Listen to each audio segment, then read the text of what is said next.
I would say the last 20 minutes.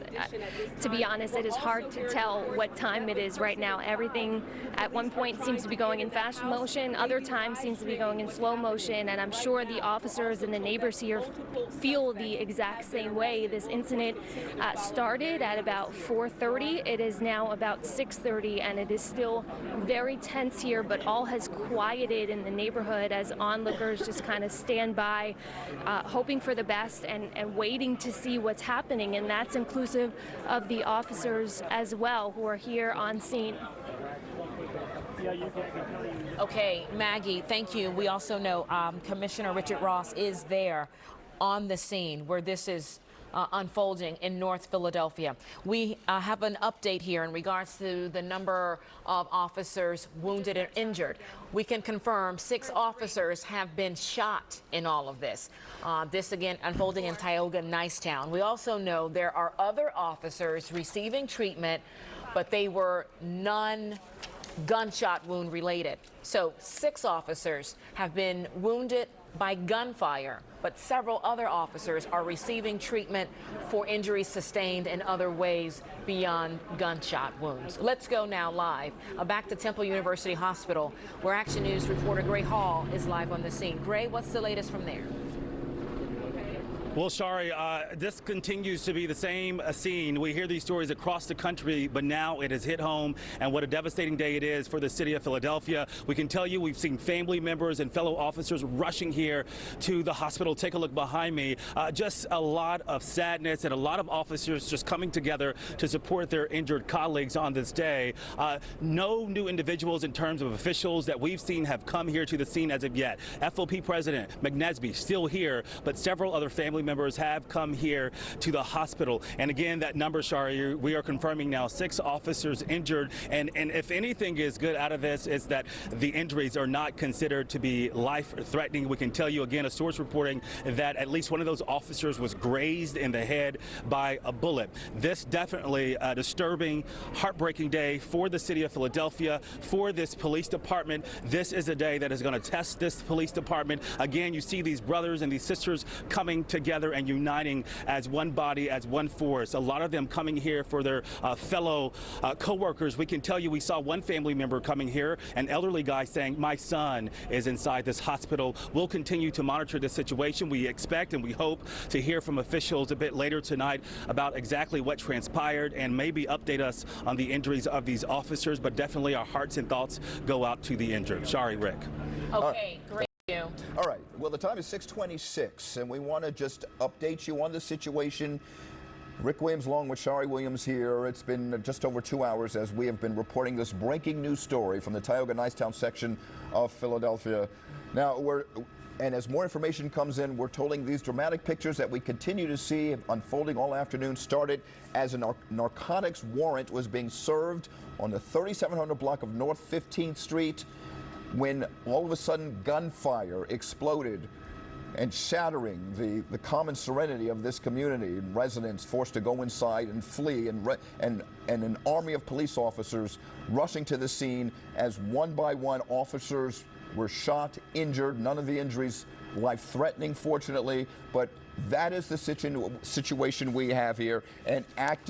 What was an active shooter situation is now turning out to be what seems to be some type of police standoff as officers waiting for a suspect or suspects to surrender their weapons, perhaps come out quietly. We've heard from Maggie Kent, who we're going to check in with in just a moment, as some of the officers saying, come out with your hands up, surrender, and certainly try to bring some type of resolution to this area. Let's go back to Action News reporter Maggie Kent. Not far from the situation on 15th Street, but certainly close enough to tell us exactly what continues to transpire there. Maggie. Rick, I can tell you that they just brought another heavily armored SWAT truck around. I'm not exactly sure where they're trying to position that, but it just crossed Erie Avenue, heading up towards 16th Street. So they are still bringing forces in and still bringing manpower here to the scene. I heard a few loud bangs, but it didn't sound as loud or as piercing as gunshots. Most recently, it could have been a battering ram that they were using to try and break down a door or something like that. again, not exactly clear. We can only see what you can see in front of us now. So we're just taking it all in together, listening to what's happening, and of course reporting it back in real time. Just saw another SWAT member kind of running down across the street.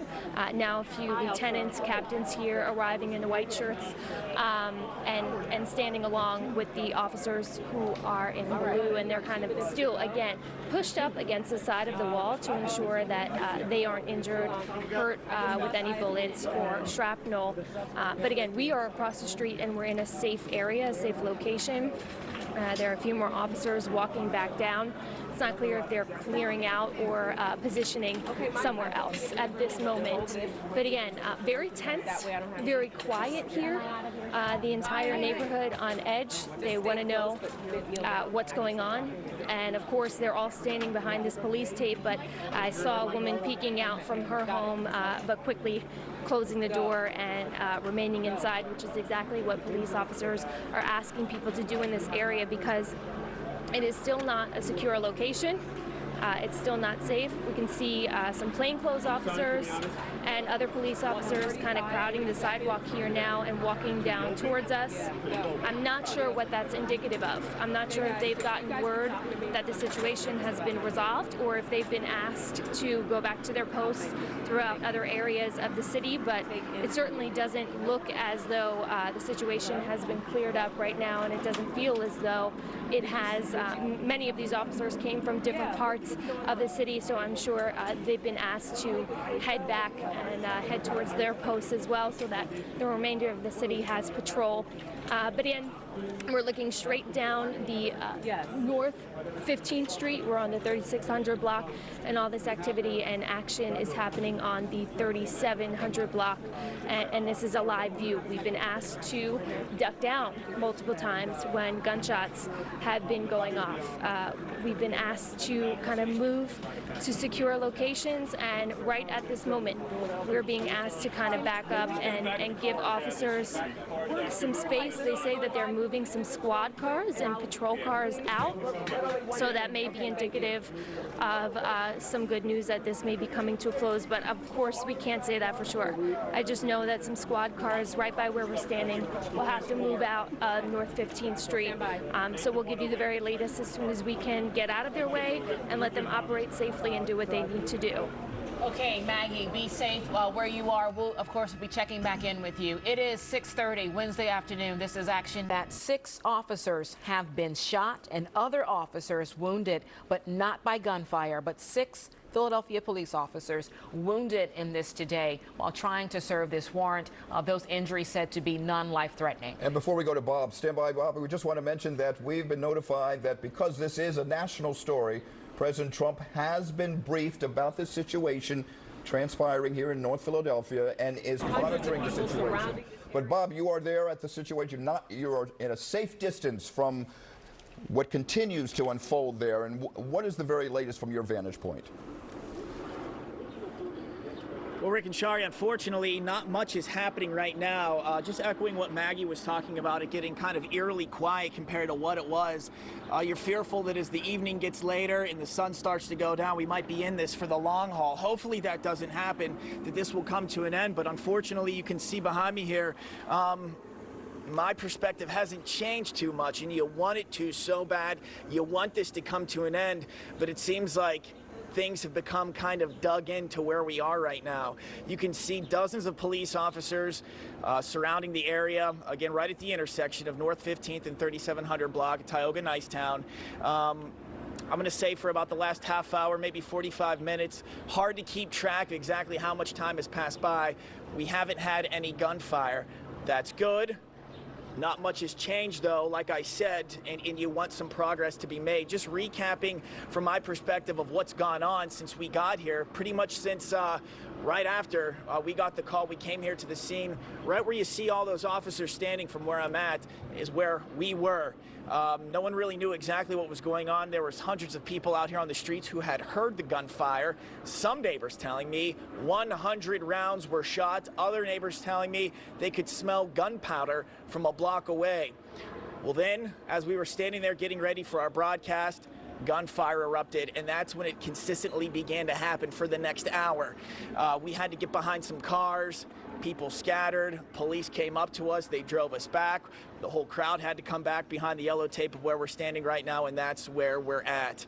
The gunfire, luckily, has ceased for the last half hour, 45 minutes, but the situation, we know there's one. We know it's not good. Whatever it is going on up in those homes right now, but police seem to be dug in. You can see officers with vests on, blue shirt officers, some white shirt officers here, and as one passed me not too long ago, I did ask him, is there still a threat? He said absolutely, and that is clear right now.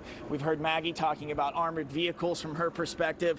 We've heard commands being given over a megaphone. Haven't heard any of those the last couple minutes, but we consistently had been hearing them, though that's come to a stop right now. So as you can imagine, though, this community is absolutely devastated to have 6 of our Philadelphia police officers wounded, serving a warrant. Again, I have spoke with police officers throughout my career who talk about how dangerous of a job it is to serve a warrant, because you don't know what you're going into. You don't know who these people are. If they have a warrant for their arrest, they're bad people. And you walk in, it might be an ambush, and that appears to what has happened up here this evening in Tioga Nicetown. Rick Shari, back to you. All right, Bob, thank you. And of course, stand by. We will continue to come to you throughout the evening as this situation unfolds. And once again, we would just want to show you the dramatic video we have witnessed live from Chopper 6 throughout the afternoon, including this video, this dramatic piece of video of one of the officers, one of the injured officers, being rushed to a patrol car and taken from the scene by his colleagues to Temple University Hospital. 6 officers shot. None of the injuries life-threatening, thank God, but additional officers receiving treatment for other injuries as this situation continues to explode in violence. And again, moving into just after 6:30, 2 hours later, police officers still on the scene, an army of officers, SWAT team members, members of the strike force, the elite team that handles violent situations, ultra-violent situations in Philadelphia, and members of the ATF still in this community trying to bring some type of conclusion, trying to bring either a suspect or suspects into custody following what has been just an explosive day here in this neighborhood of Tioga Nicetown. The Philadelphia Police Department doing its best while handling this situation to put out updated information. They are, without question, asking people to avoid this area because the situation is still active and ongoing. Chopper 6 HD now giving us the live view of this neighborhood in North Philadelphia.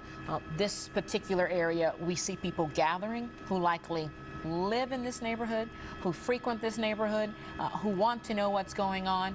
It's still a dangerous, active situation, but the police have various areas roped off.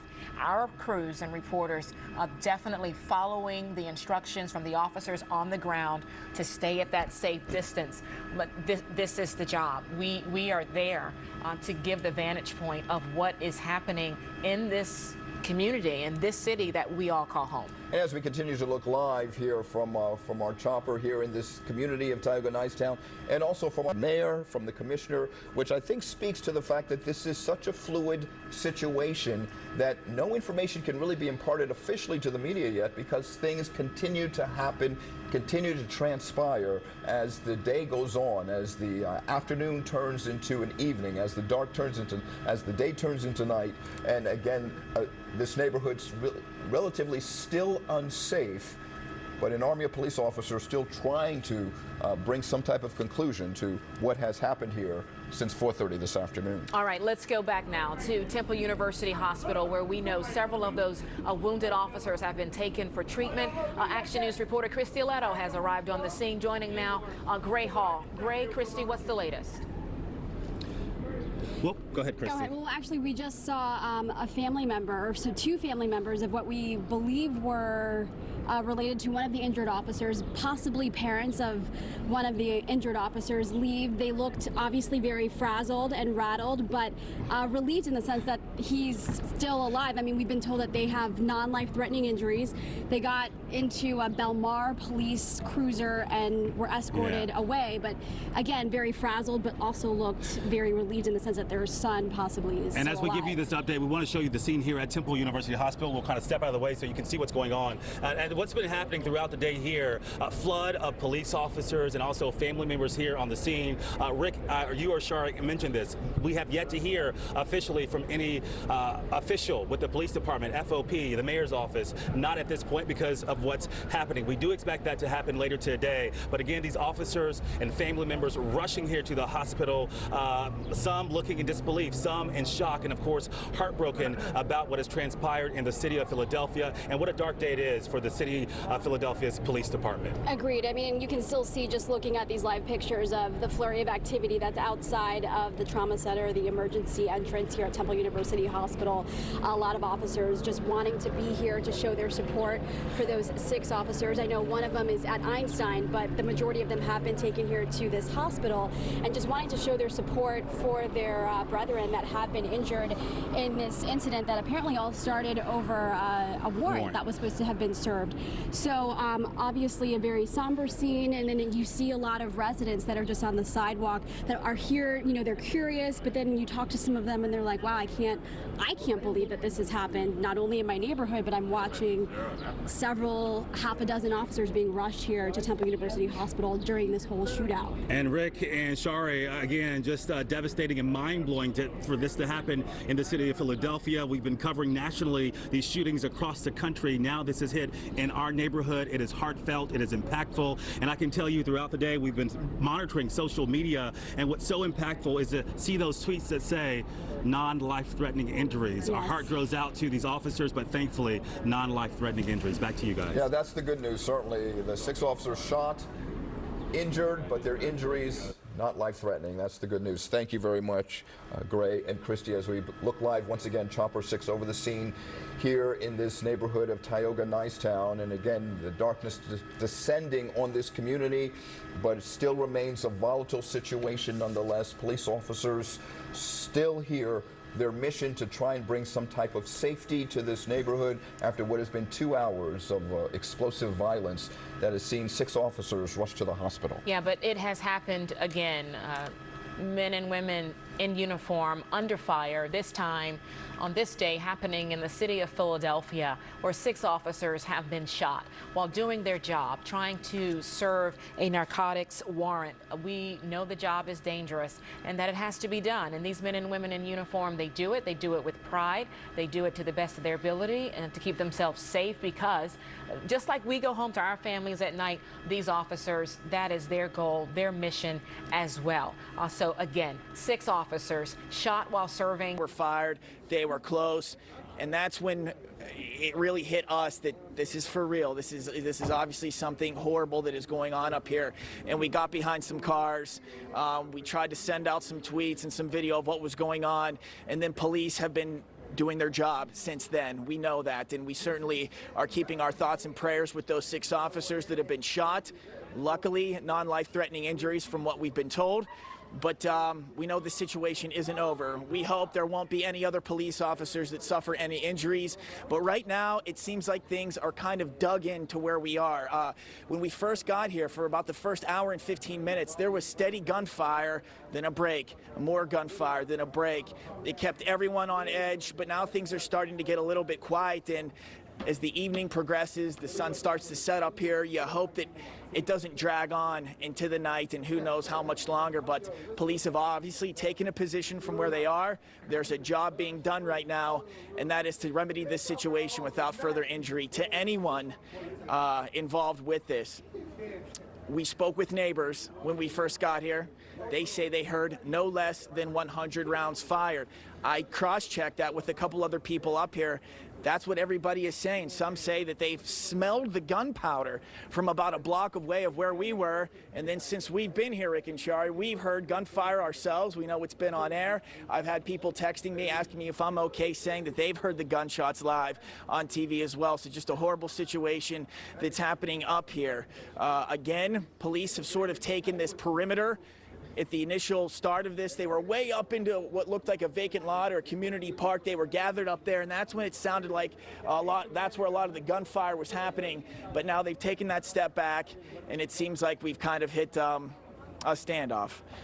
where we are right now. We had heard a lot of commands happening on a megaphone. Haven't heard that in a while.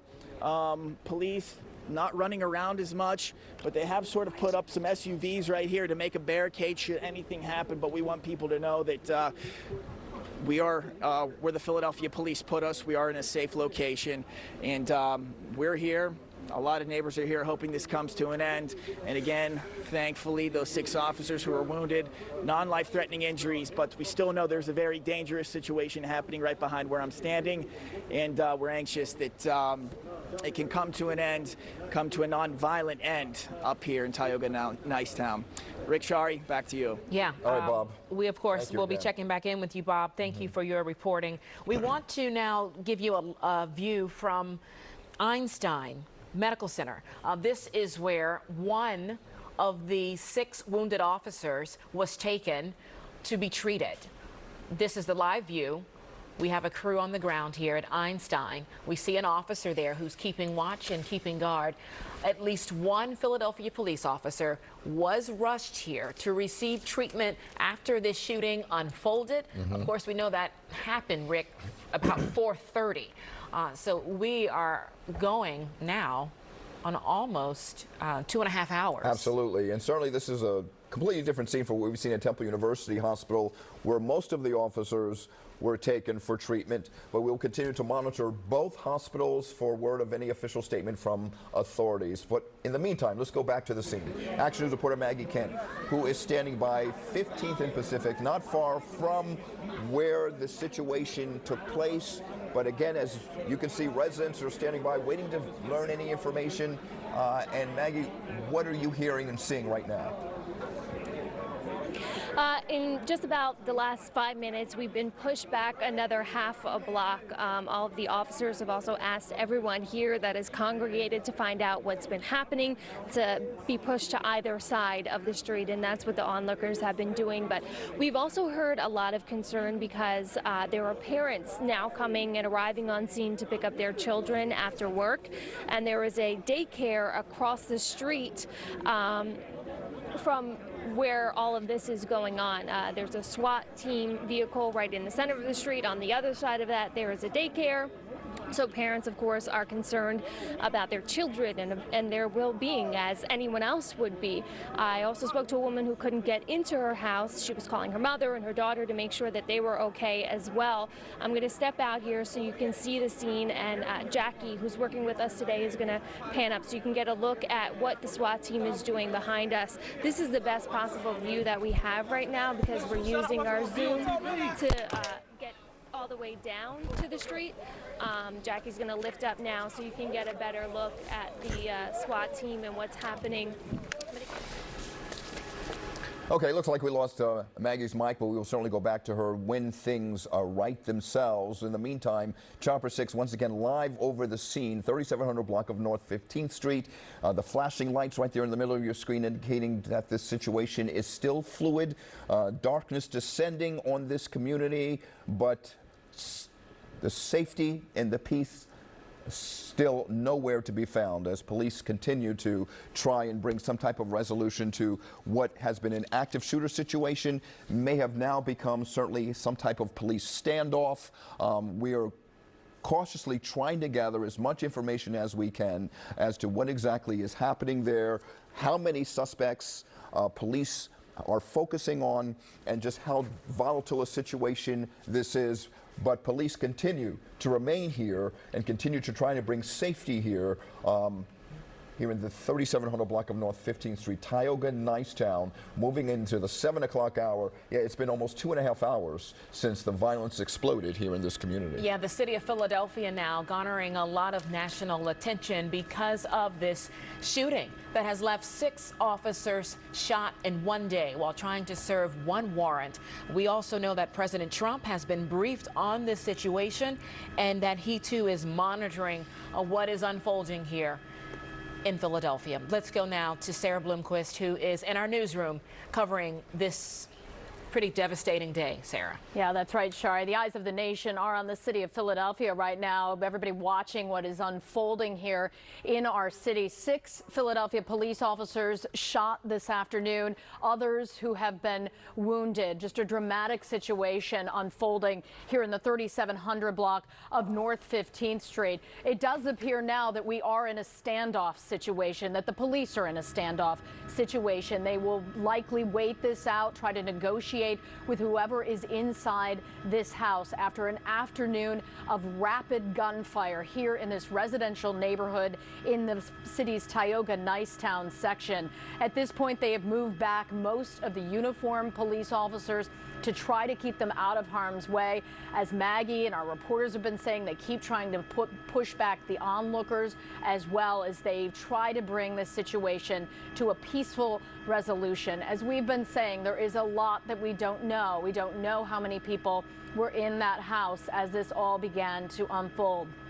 As you said, this all began at about 4:30 this afternoon with the service of a narcotics warrant, we are told, and then the gunfire began to explode here on this street. We saw officers diving for cover, trying to get out of the way of those bullets that were flying. 6 of them could not do that. 6 of them are now in the hospital being treated for gunshot wounds to various parts of their bodies. As I said earlier, this has been an extraordinarily violent year in the city of Philadelphia. 203 murders, 178 the result of gunfire. Every night we bring you stories of multiple shootings, and here we are again. This time, Philadelphia police officers are in the line of fire. Police have staged at various locations throughout the area here as they work to monitor the situation. They have brought in all of their resources. The SWAT team, the elite strike force is there on the scene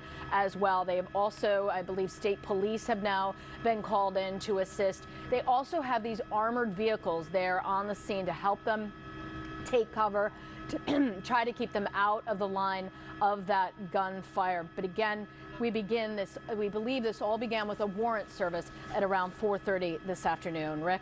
All right, Sarah, I have a quick question for you. I know you've been working the phones and certainly will post, or could there be more than one person that police are trying to apprehend at this hour? I don't know for sure. I know they have been talking about trying to confirm how many shooters were in or shooter was in that house.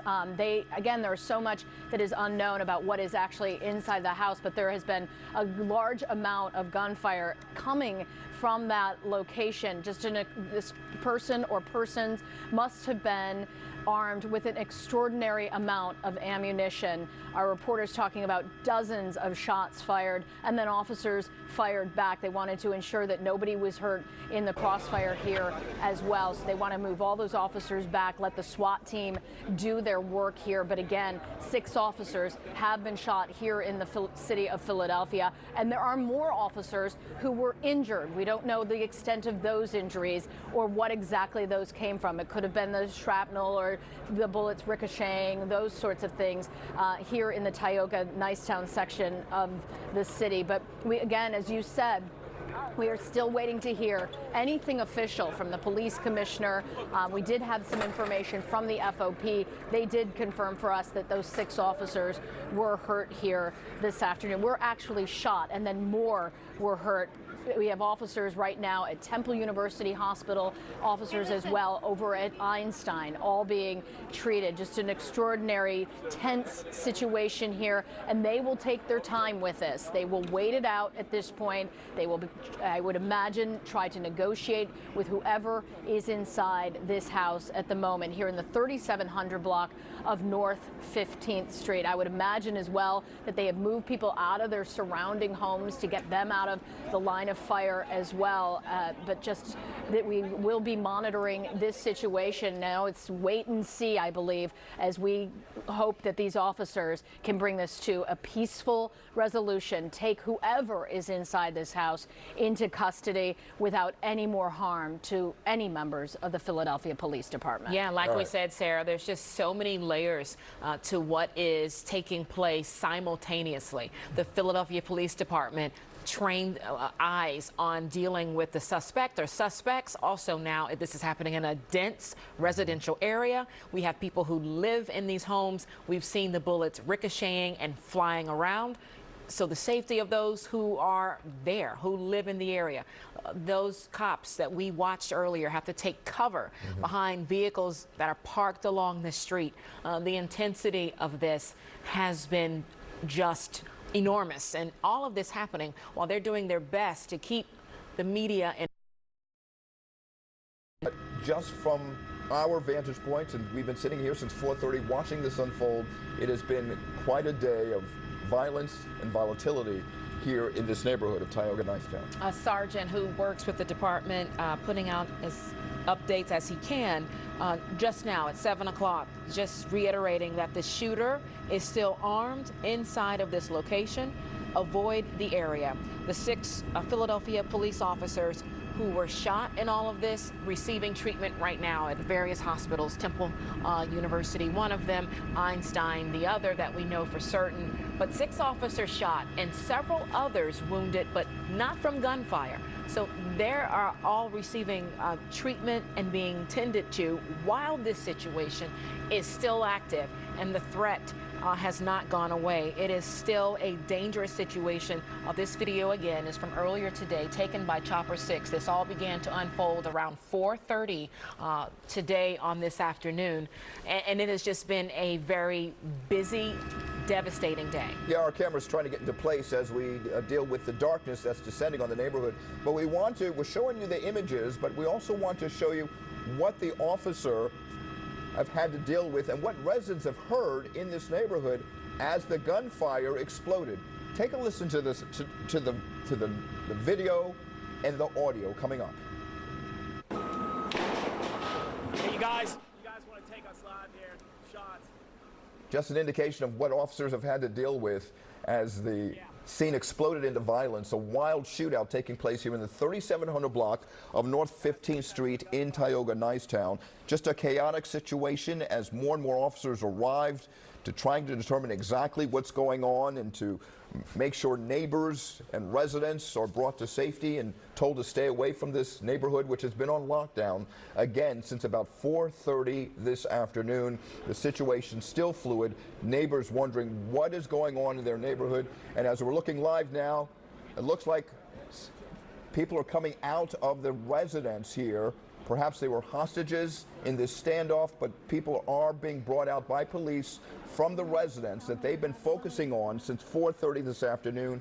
Certainly this has been a standoff situation, but it looks like some residents are being brought out of the house safely as police continue to focus their attention on perhaps the gunman who apparently is still inside. Yeah, we will continue to, of course, get as much accurate information as possible. What we know, though, is the women and young children that you see right now being escorted here along the sidewalk were indeed in one of the nearby houses. Not for certain if it was particularly the house where the said gunman is, but we do know that those young ladies and the children were just escorted from closer to the center of the action being attended to, and will likely then be questioned and just to get their vantage point of what they heard and what they witnessed on this day where 6 police officers have been shot.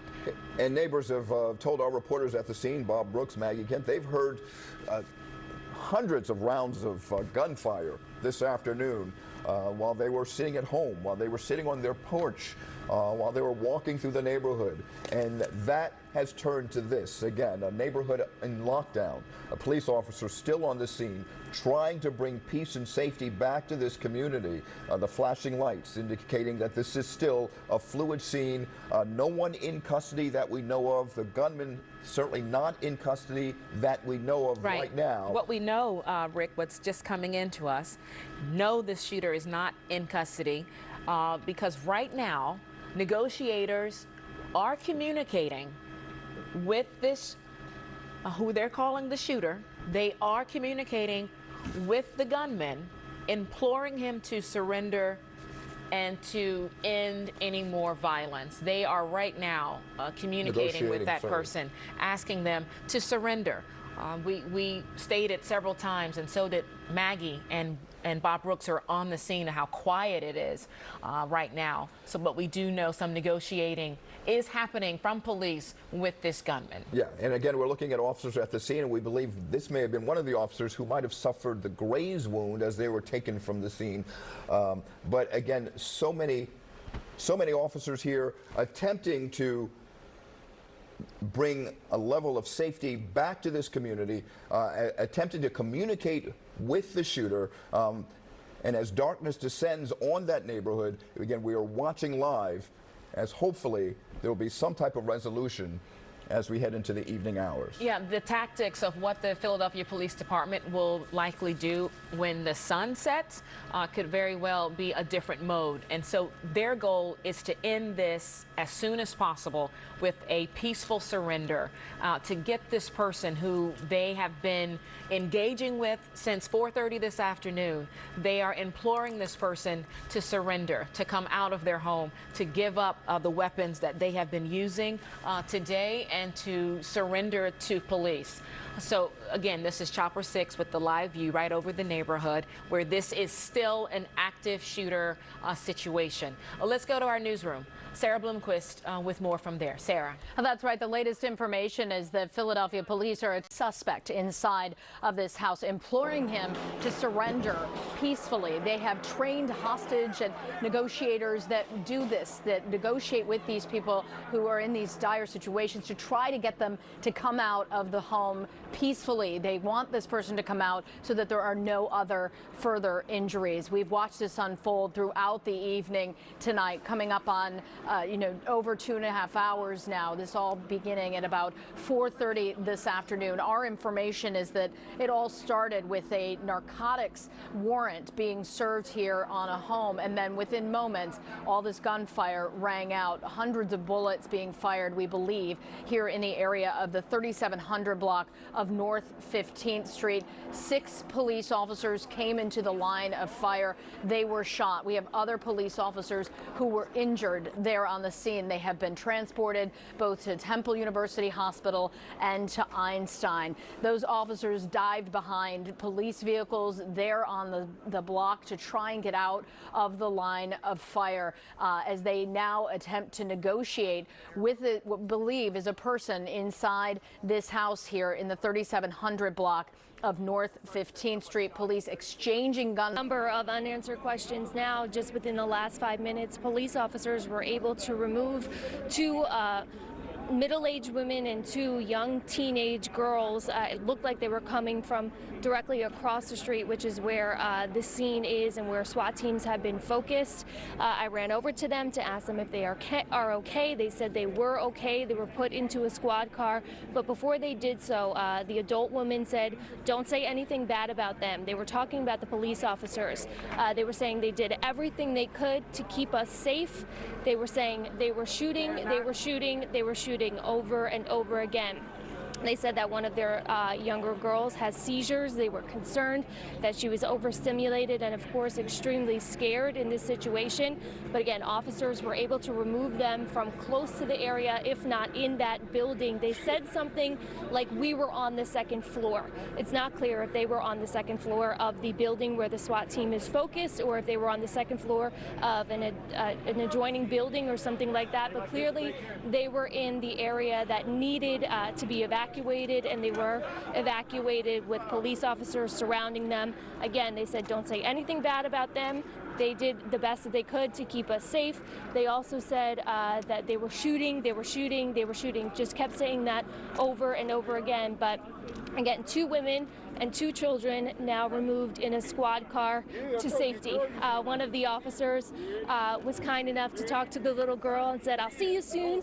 I'll see you on the soccer field." They're trying to keep their spirits up here. And of course, they were removed from the very tense situation, which is happening about a block away from us now. Yeah, and that's really the human element of all of this, right, Maggie? Because we cover crime every day. But what people have to realize, this is not the time to desensitize. These are people who live in this neighborhood. They call this neighborhood home.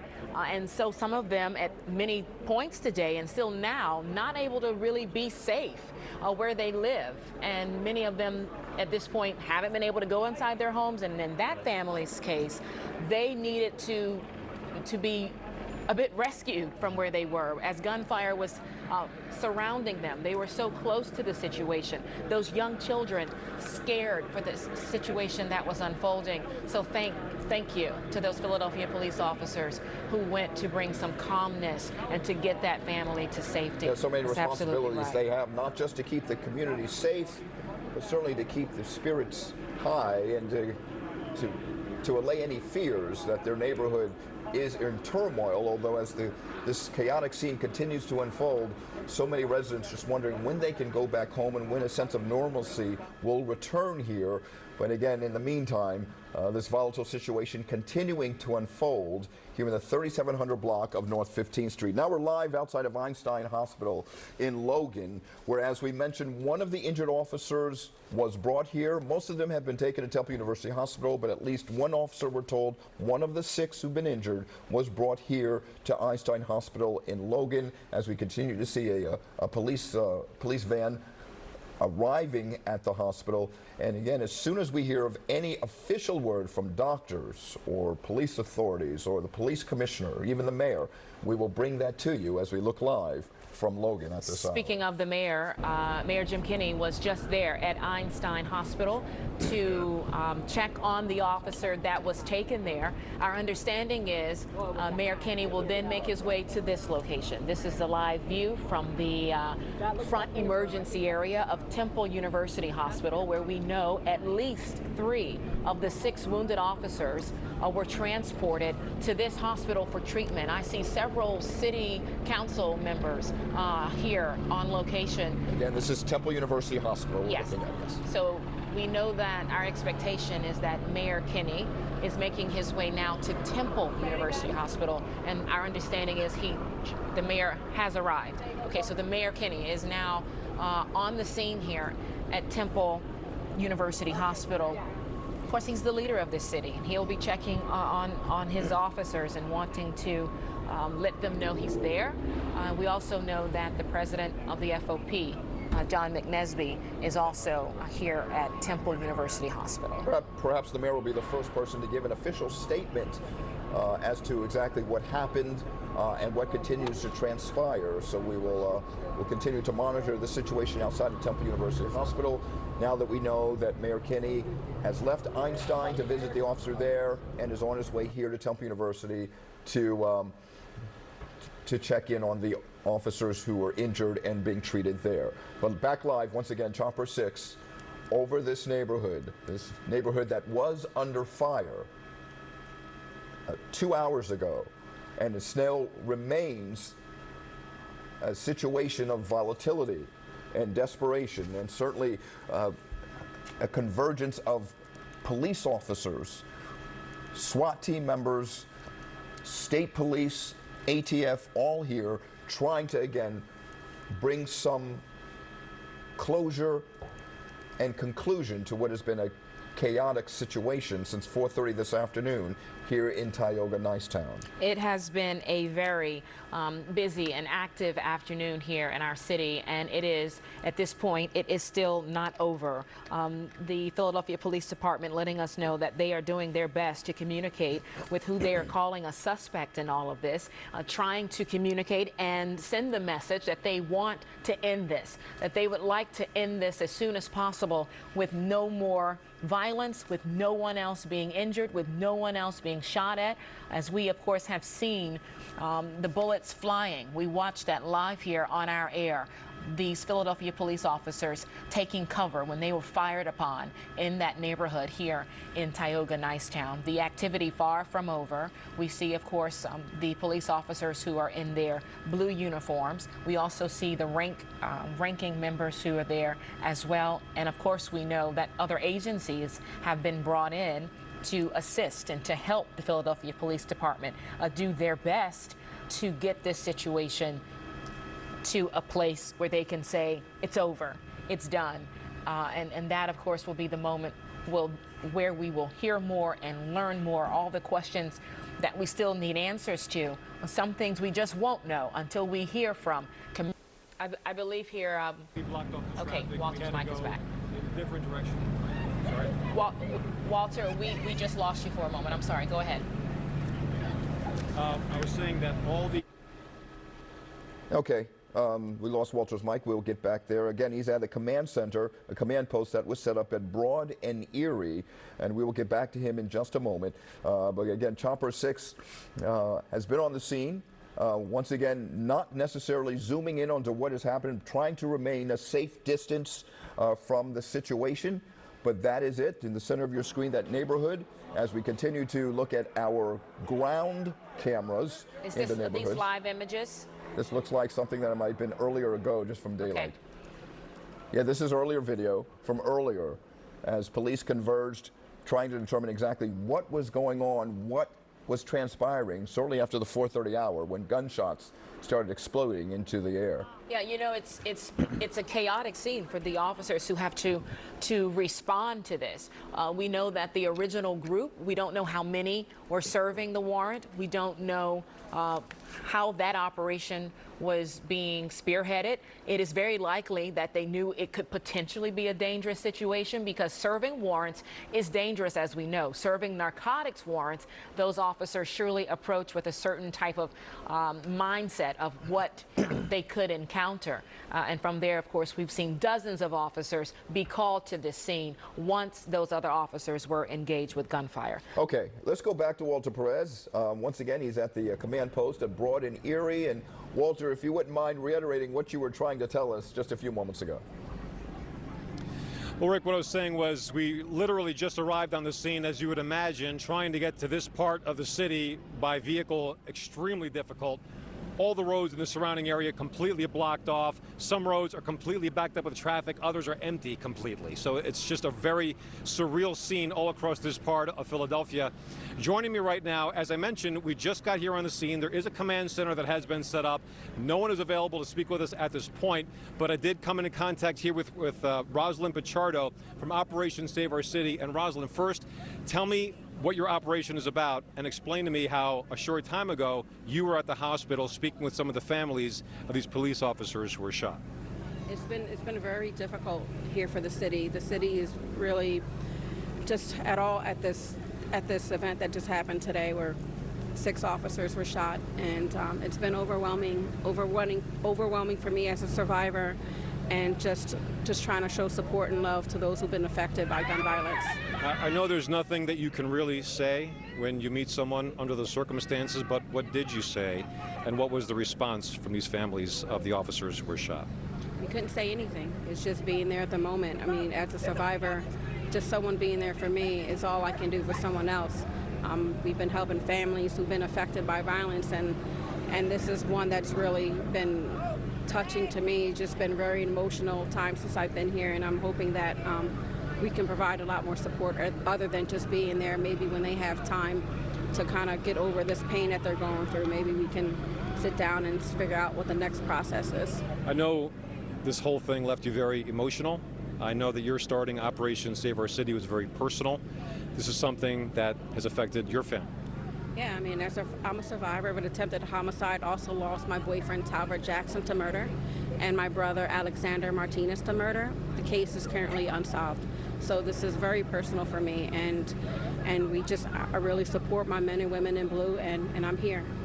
Rosalind Pichardo from Operation Save Our City, thank you so much for taking the time. And that's the situation as it stands at this point. As I mentioned, there is a command post that has been set up. We'll try and get some more information from folks manning that station and bring that to you live when we get new information. Reporting live from North Philadelphia, Walter Perez, Channel 6 Action News. All right, Walter, thank you. Walter. And it's really just great to hear and see residents like Rosalind who say I'm here to support my police department today, wanting to be there on a day like this that absolutely is devastating for our police department and for our city. Let's go back live to the scene. Action News reporter Maggie Kent is there. She's been there now, going on a couple of hours. Maggie, you're telling us you just heard more gunshots. We just heard more gunshots, and I'm just using my cell phone now to connect with you, Shari. I've lost my earpiece capabilities, but I'm going to put this down now. We've just heard more gunshots, and again, everyone in the neighborhood is kind of perked up and looking in this direction. Some of the parents that were here, I mentioned a daycare earlier across the street from the house where SWAT teams have been most focused. Some of the parents are now being ushered kind of around this yellow tape and around this area, hopefully to get to their children soon. But unfortunately, we just heard gunshots again, and it's been quite a while since we've heard the last, at least 45 minutes to an hour. Just going to give you a look now at what's going on behind us, and you can see large crowds gathered. The SWAT team is still in ready position outside of the home where they have been throughout the remainder of the day, but we did see 2 women and 2 young teens coming out of that home as well. They were surrounded by police officers. They said that they were on the 2nd floor, that the officers did everything they could to keep them safe, and that they were doing well, but officers ushered them away from the scene here. But again, we did just hear additional gunshots. This entire situation is unfolding in front of us, so we're not exactly sure if those gunshots came from that of a police officer or that of a suspect or suspects who are inside of the home, and that's why everyone's attention here. You see these large crowds gathering. They're all focused kind of towards the scene where this has been unfolding now for going on 3 hours. All right, let's Thank you, Maggie. Go over now to Action News reporter Bob Brooks, who is also there on the scene in this neighborhood. Bob, what's your vantage point of what's happening now? Well, Shari, just like Maggie said, we heard some gunfire. Hadn't heard that in quite a while. That was a good thing, but apparently there's still something very serious, very dangerous happening just behind us here. Since the last time I've been on, we've come up onto someone's balcony. They let us come up here, and so we've got a little bit better of a vantage point from where we're standing. You can see on the corner right there several officers. They have that first wave of officers, and then all the way up in that field that I've been talking about, I think it's a vacant lot, or maybe they've turned it into a park, but you can see some members of SWAT, police, standing there right now. They seem to be very, very close to that last wave of gunfire. Initially, after that happened, we saw some officers running around, and hard to say what exactly happened. We don't know if that was police gunfire, like Maggie said. We don't know if that was the suspect firing back.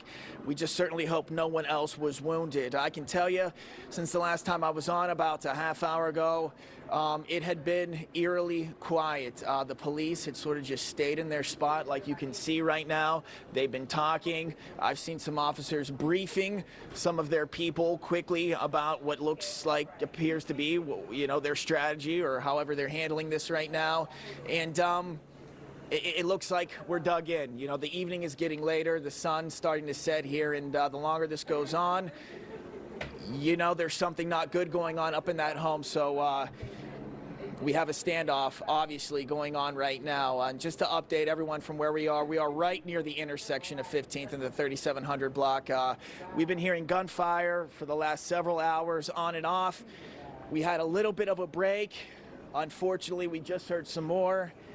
And it seems like that things are still going on. The standoff's still going on right now, but we have a little bit better of a vantage point from everything that is happening here tonight. But again, 6 officers shot up here, non-life-threatening injuries, luckily. And as you can imagine, this neighborhood absolutely stunned that our Philadelphia police officers have gone through something like this. And again, just to talk about, they were serving a search warrant. Many officers have talked to me about how dangerous of a situation that can be, because you simply do not know what it is you're walking into. And tonight, this evening, it appeared to be an ambush, but Rick and Shari will surely keep you updated anytime we get something new happening here from the scene. All right, well, Bob, just stay with us here. The Sergeant Grip, who is with the police department, just tweeted again, and he's just reiterating that officers continue to attempt to communicate with this suspect, but that the suspect is still firing at officers. All right, and Bob, well, okay, Bob's left the picture. We'll get back to him later because he has talked to neighbors.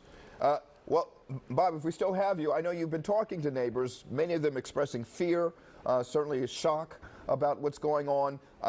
Have you been able to come in contact with people who have not been able to go into their homes because of this situation, who are just kind of waiting around for this situation to reach a resolution, as we all are? Yes, Rick, absolutely. I'll show you here, this home I'm at right now. They've been so kind to let us up onto their patio, their porch here, but they don't want to come outside. We've had several people that were on their way home from work when this was all happening. They saw dozens and dozens of police SUVs going past. Ones just like that. I can tell you that we saw them too, anxious to get here to the scene and try and help their fellow officers. There's still a crowd out here, not as many as there were when this first started, but we've had several neighbors come up to the tape, ask us if we could go through. Obviously, we're not the right party to ask that kind of question, but some of them do live right around where this is all transpired, and they can't go into their homes, scared to go back there. There was just a group of young people trying to come through. An officer said, there's an active shooter up there. You can't go through, and that's just the way it is right now as we diligently watch and anxiously wait, hopefully, for this thing to come to an end without any other further injuries to anyone. Once again, you are maintaining a safe distance from that situation. Again, you're hearing this gunshots fired, as you've been hearing all day in this community, but again, you are maintaining a safe distance, as you and Maggie are, from the scene. So we appreciate that, Bob. Thank you, and we'll continue to check back with you throughout the evening as the situation unfolds. It has now been 3 hours since this all began to really hit the airwaves. It began at 4:30. It is now 7:33 here in Philadelphia.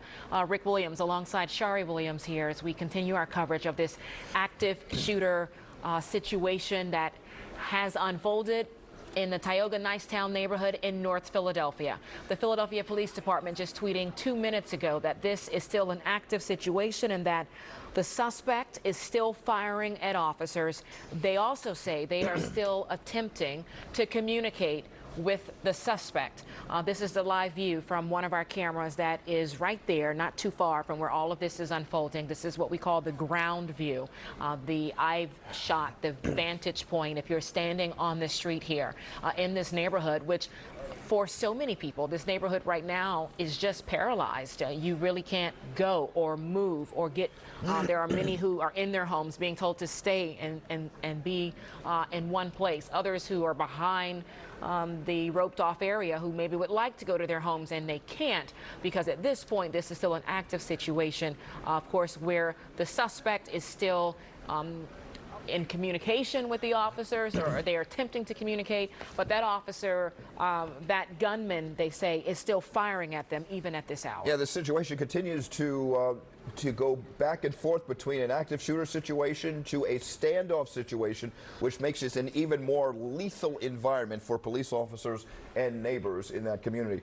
But another story we're following as we continue to monitor the situation in Tioga Nicetown is the weather, because strong storms are moving into the area, and Andros was here with that. Yeah, the weather quiet at this point, but that's going to change as we go into the next half hour or so, where storms are coming in from the north and west. You can see the line there, northern Chester County, central northern Montgomery County, northern Bucks County. There is lightning within these storms also as they're sinking to the south and east at around 30 miles an hour. But even ahead of those thunderstorms, you can see how storms and downpours are popping just to the north and west of Philadelphia County, closing in on Norristown as well as Pottstown right now. And if we time this, now this particular timing with the actual track here is where it would be in 35 minutes, just on the brink of Philadelphia County in Warminster at 7:53.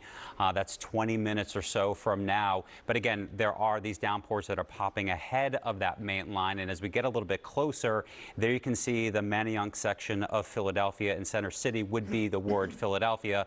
There are those downpours lurking to the north. No lightning in those at this point, but there are those thunderstorms storms prior to that leading up to the north and west. So at 8 o'clock tonight, it is showing on Future Tracker those storms going into Philadelphia. So it's sometime around 8 o'clock to 8:30, even 9 o'clock. Those storms still drifting in and around of Philadelphia County. Let's talk about it, Adam. This major scene unfolding in North Philadelphia and these storms moving in, how could that impact what officers have to deal with today? Well, they're going to be dealing with extremely heavy rainfall. I mean, you're going to be seeing rainfall rates, maybe a half an inch. Tired police officers injured, officers running for cover, neighbors scattering, trying to understand exactly what's happened to their neighborhood.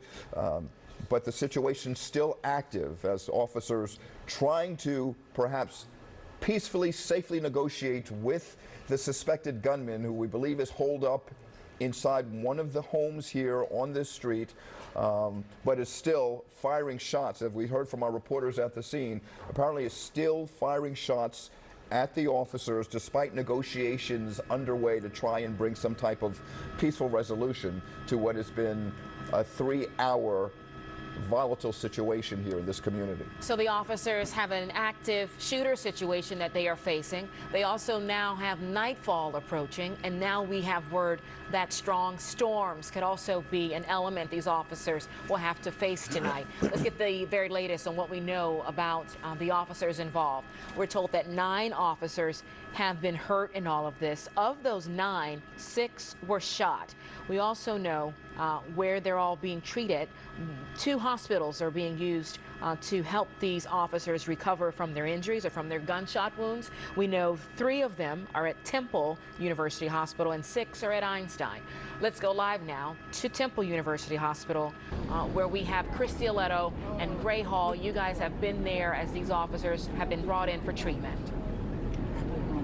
Yeah, Shari and Rick, just a devastating day for the city of Philadelphia. We can tell you that the mayor of Philadelphia just got here about 5 minutes or so ago, did not speak to the media, rushed right in. We also saw District Attorney Larry Krasner returning here to the hospital. Right. City Council President Darrell Clark just leaving the hospital. We attempted to get a comment from him. He told us this is still an active situation, and at this point, he can't comment. That's right. I mean, and still you can see just over our shoulder live pictures here outside of the trauma center, emergency entrance outside of Temple University Hospital, and you can see that it is a flurry of activity.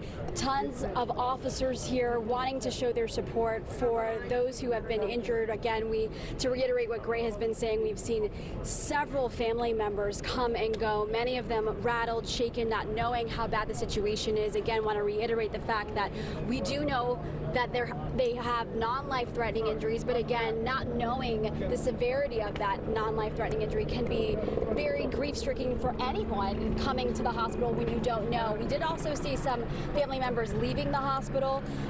They looked slightly relieved in the sense that, it wasn't fatal, but at the same time, nobody wants to see this happen. You don't want to go to work and then find out, get that call, oh, my loved one is here at the hospital. And so for a lot of officers' families, that is what they are dealing with today. So of course, pretty dramatic. Indeed, a devastating, dramatic, and heartbreaking day for this city, for these family members, for these officers. Again, we are waiting on word from officials, the mayor again inside, we assume visiting with these injured officers, talking to their families, and giving them some support. But again, this is quite the day for the city of Philadelphia and this police department. We hope to get an update from the mayor or some official from inside. When that happens, we'll bring that to you live. Back to you guys. Okay, we know, of course, you guys will bring us the latest as it unfolds there at the hospital. So we know 9 officers hurt, 6 of them shot, the other 3 wounded in some type of capacity. Exactly. And again, we're talking about residents who have not been able to go home because of the situation, and there's an inconvenience is, to say the least, as families have been separated because of this volatile situation in their community. Walter Perez is back at Broad and Erie at that command post we talked about, and you've talked with some family members who just want to go home at this hour, Walter, but cannot. That's right, Rick. Once again, so many buildings in this area on lockdown, many for hours since this morning when this whole thing first took place, I should say this afternoon. One of the people whose children was in a daycare in that neighborhood is Kenny Williams, and he joins me now with his wonderful family. I'm so happy to see you guys are out and okay. But Kenny, just walk me through what it's been like waiting to find out, A, that your children are okay, and B, when you were able to get them out. I'm happy that everybody, came away okay except for them 6 officers, but it's terrifying knowing that, you're all the way at work and you cannot do anything in this type of situation. And, you got to just applaud the police for acting as fast as they did and, making sure that nobody get hurt. And, it's a blessing that, that, these children, my daughter Layla texted me immediately when the situation came. And Your heart must have been pounding out of your chest. I suppose I had 1,000 tickets because I was hurrying home, but, just so thankful there was no cops on the road at the time when I was rushing to get here. I just had a newborn, so my wife is stuck in the house with the newborn. She's worried, so it was a good thing that everything happened. Kenny, before we go any further, introduce us to who we have here. This is my sister, Kelly Smallwood. A show of support. Yes, she came here. She came actually to get the kids before me. This is my son, Nassim Williams, Samia Williams, and Layla Williams. So walk me through that whole thing. You get the phone call, you see something on Channel 6. What came first? How'd you find out? My daughter Layla, she texted me. So that was the first time you knew? She said, Dad, you don't have to come get us from daycare. It's been a shooting, so we're going to be here for a while. So I said, what? And I hurried, as fast as I can, to get down here, So I was terrified, like, Dad, man, what's going on here? You know what I mean? And then when they said it was actually across the street from the daycare itself, that's a parent's nightmare. Right across the street. Right across the street, especially knowing that 6 officers got shot. It could have been one of the kids. A stray bullet could have went in there. No telling what would have happened. It's a terrible situation. And I hope. And what time did you drop them off this morning? It was around my wife dropped them off, I think around 9 o'clock, 8 or 9. So they were there a long time. Long time, So it's what, 8 o'clock now, going on 8? It's a nightmare for real, What's the plan for tonight? I'm gonna take them out to go get some pizza. I think that's well deserved. Yes. Kenny Williams and your beautiful family, thank you so much for spending time, and I'm really glad you guys are okay, and thank you for taking the time. I do appreciate it. All right, that's the situation here. Back to you. Yeah, a family reunited, that father having to listen to what his daughter sent him, him first hearing about it in that text message. You can only imagine then what that father was thinking, knowing that his children were right across the street from where this shooting was unfolding. Once again, Rick, talking about the human element. These are people's lives that are being impacted today. If it's not happening to you or where you are today, if those of us who thought it wouldn't happen where you are, that's not the case. You never know where these things can unfold.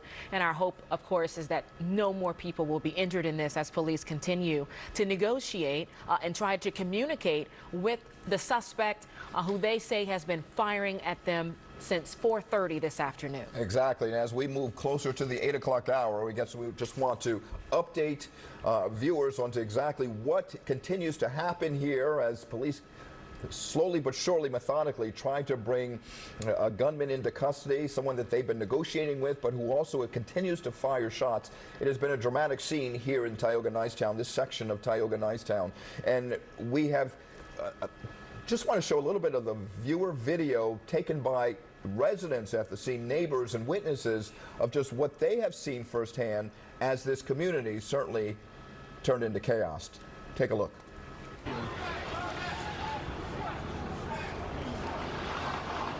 Again, viewer video, residents, neighbors certainly using their cell phones. Yeah, this one here by Christina Bowie, as it unfolded right in front of her. You see the officers there with their guns drawn.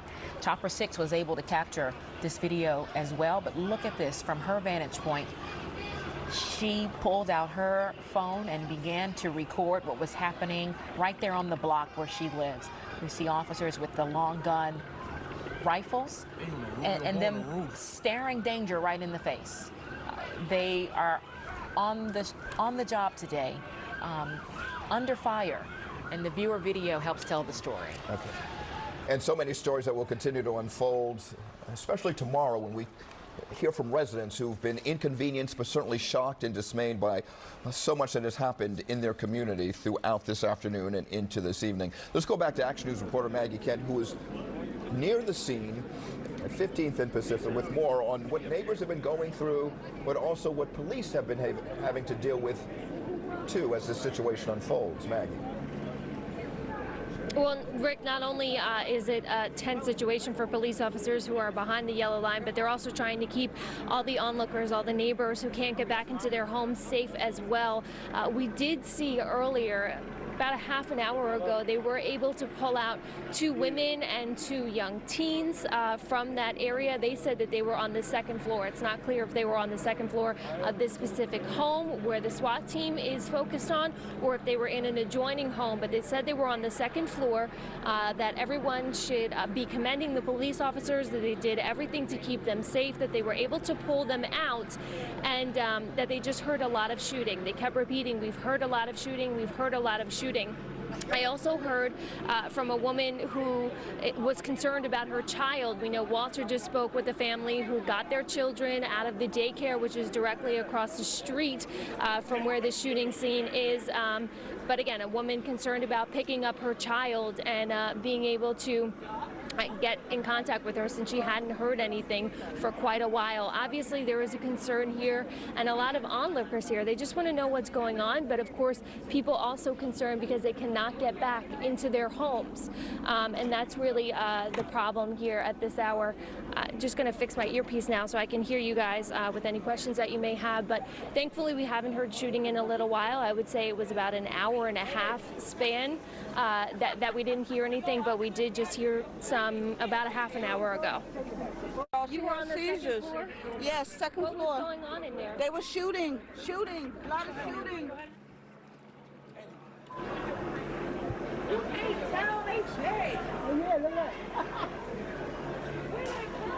They were chasing that drone.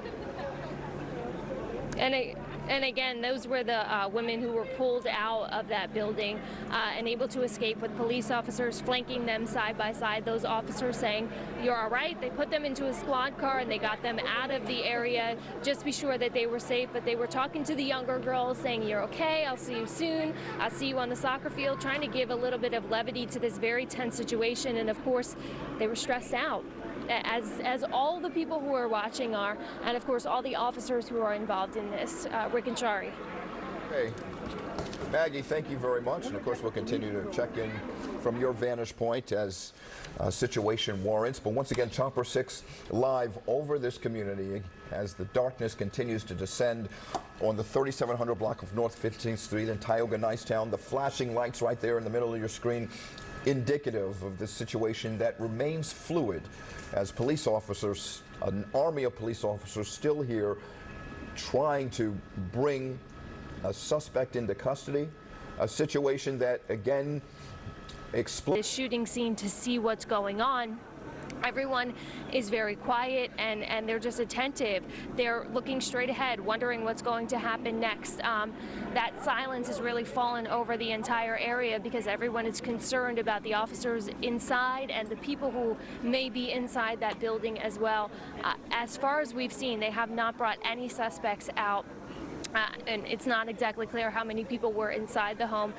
Just a few moments ago, we talked about 4 women, 2 older women and 2 young teens coming out of the building saying that they were safe. They were thankful for the officers getting them to safety. We've also talked about family members being able to get to the daycare, which is right next door. That's something they weren't able to do when we arrived here on scene. Within the last half hour, 45 minutes or so is when we've seen people able to get a little bit closer to the scene so they could pick up their young children.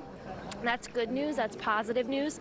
There were a large number of police officers here when this initially happened. Many of those officers have now spread back to their regular command posts. They're now in their neighborhoods. We're just seeing another SWAT vehicle pull up. They're crossing Erie Street right now as we're looking live. There's officers on the phone here. It's still a very tense situation. Everyone is armed and everyone is heavily protected with bulletproof vests, some of them with long guns, some of them with helmets on, and the focus remains on this home where we have not seen anyone come out of, but you guys are all getting the exact view of what we have right here in front of us. We were standing on the 3600 block of North 15th Street. We are still on that block. All the activity is going on the other side of Erie Avenue, so we're standing here at a distance to remain safe. Okay, Maggie, thank you Maggie. for your reporting. This day when it started, you know, each day I call around and I speak to police officers and I say, what's going on? Everyone said nothing. It's a quiet day. And boy, did that change at 4:30 this afternoon when gunfire erupted on the 3700 block of North 15th Street in the Tioga Nicetown neighborhood. What we want to confirm at this point is that we know 9 officers have been hurt, 6 of them shot, the other 3 injured, not by gunfire, but all of their injuries are non-life-threatening. Okay, I think the commissioner is getting ready to give a statement. Are we going to go to Temple University Hospital right now, where I believe Commissioner Ross is approaching the mic? You can see the And Mayor Kenny. And Mayor Kenny. So let's listen and hear what they have to say at this hour.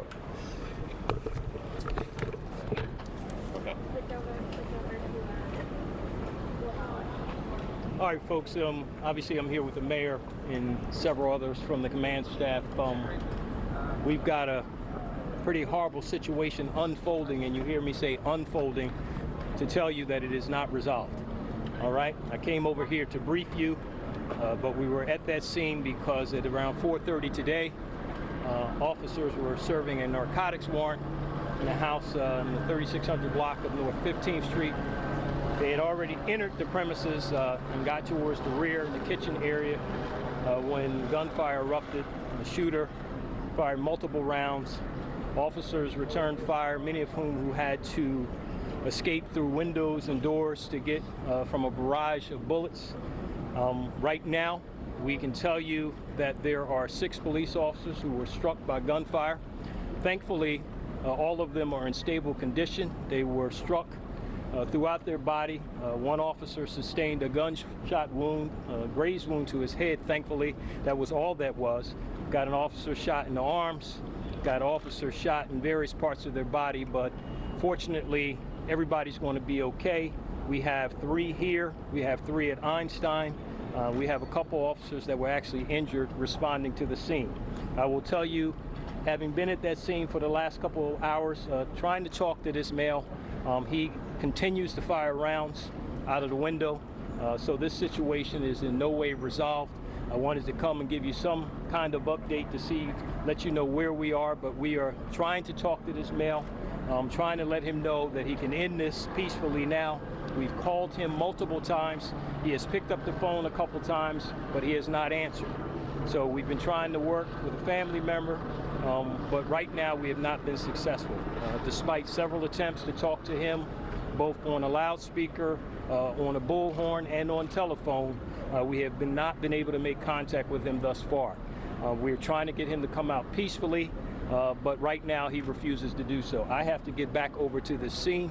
I will answer a few brief questions, and then the mayor might have some comment, and others might have comment, but right now I have to get back over because the critical thing to tell you that I did not tell you is I have some situations where I'm worried about potential hostage situations, so we've got to get that resolved. All right, Commissioner, can you tell us how the 2 officers who are inside, are they doing? Any insight into their well-being? We believe they're okay, and I'm not going to say much more about that right now, out of concern for their safety right now. So we believe that this male is in a certain part of the building. I won't tell you where they are, where he is right now, so that I don't endanger the officers on the scene in any way. But it is a very volatile situation that is still unfolding. So as a result, there's but so much I can tell you about what's going on inside of that property, save for the fact that even when I was on scene, he fired multiple rounds, many of which that struck the SWAT truck and buildings across the street. And that's long after I got there, long after it started. So he was continued to fire. It is of grave concern to us, but we're trying to communicate to him that we want him out safely, even going as far as telling him that the officers are going to be okay and that there's nothing that we can't work through. But right now, we are not successful. So I'm going to get back over there. I'll answer just a few questions, and then I got to get back over there. Have you spoken to any of the officers' families? Just you're talking about the injuries? Yeah, that's what I just went in there. Yeah. So I didn't get a chance because of proximity to make it to Einstein. I'll get up there a little later. Thankfully, everybody's going to be okay. I did speak to all 3 that are here, and they're all in good spirits. But we're concerned about this whole situation. Commissioner, do you think there's just one shooter? Right now, we're not sure, and so I don't want to say that and be wrong, nor from a tactical standpoint do we want to make that assumption. Commissioner, is there anyone in custody at this time? There were people who were taken into custody initially, okay? And there may be even someone in custody inside, but right now what we know is this male is holed up inside, and he is not, since I've come here in the last 20 minutes or so, there's no indication that he's trying to surrender right now. We do know he's still alive. There's no question about that because of the shots that keep ringing out. So we're very concerned about, the neighborhood. We're very concerned about our police officers. But again, we're doing everything within our power to get him to come out. All right. Commissioner, you said you've been in touch with his family. What are they saying about this? Well, I mean, what we're just trying to do right now is do as much as we can to resolve this peacefully. And so without getting into all of that at this point, we're trying to use and leverage everything possible. Multiple attempts to talk to him by myself and others, trying to assure him that I'm out front, that he has the highest assurance he's not going to be harmed when he comes out. But normally I wouldn't even take this posture, but I got police officers in a very volatile situation, and I've got to be where my people are. That's the bottom line. So I have to get back over there. Mayor, I don't know if you want to say something. Well, I had the opportunity to speak to the 6 officers. They're all in good spirits, and obviously it was a very traumatic experience for them. I was talking to one of the officers who had the graze wound to the head, and he had 2 little boys that looked like they were 9 or 10 years old, 8 or 9 years old, and kept on thinking about how their lives would have changed just with a little bit more difference in space. Our concern right now is for them and for their families, and we'll sort out all the other stuff once the scene has been resolved over at the shooting where the shooting took place, and we're thankful. I'm a little angry about someone having all that weaponry and all that firepower, but we'll get to that another day. It's all about the officers and their families right now, and God bless them and God save them all. Thank you.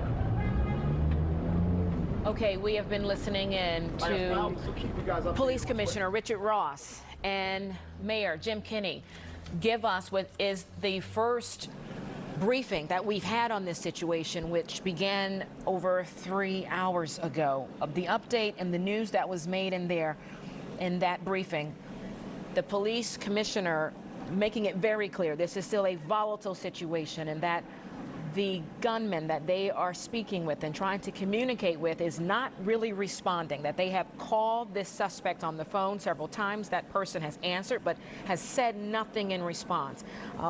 The commissioner making it clear that it's so volatile because some of his officers are still in harm's way. It's believed to be that at least 2 of those Philadelphia police officers are physically inside this home where that search warrant was served, where this all unfolded.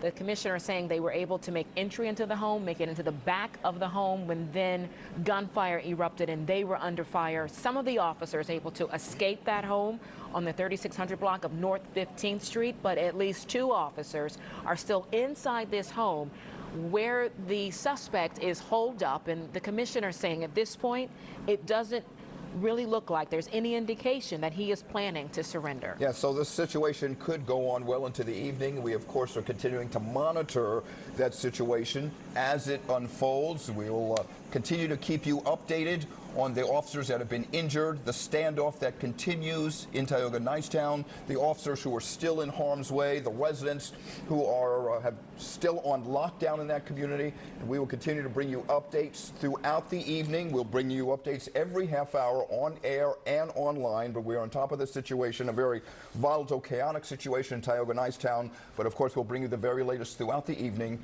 here on Action News. For Shari Williams, I'm Rick Williams. Enjoy your evening, and we will see you in just a little bit around 8:30. Take care.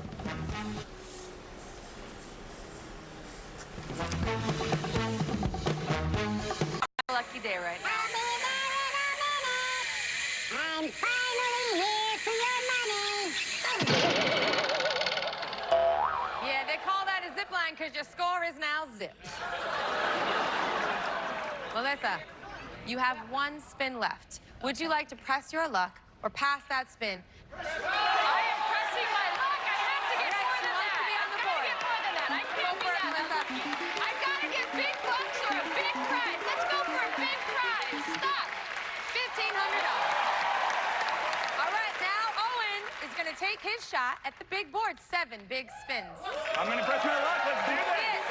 All right, I want some big bucks. Big bucks, no whammies. Stop. Move 2 spins to the hang glider.